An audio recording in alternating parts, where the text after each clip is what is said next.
یا خدایا از هدایت در برویم باز کن، تازه گریه از درونی من برایت جام خون. تا بکی دنیا به دامی مکر خود گیرم کند، از حیاتی دادت افکار و دلگیرم کند. آنقدر افتیده ام در چاه عصیان و گناه، گویا دیگر نباشد بهر این شرمنده راه. هر قدر اجرای نافرموده ها کارم شده است، کار و باری داری فانی پشت من بارم شده است.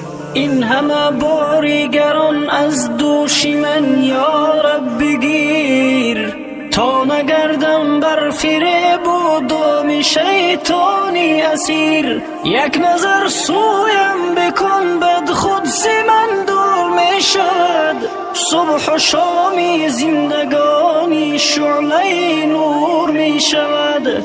100 هزاران همچو اقبال راز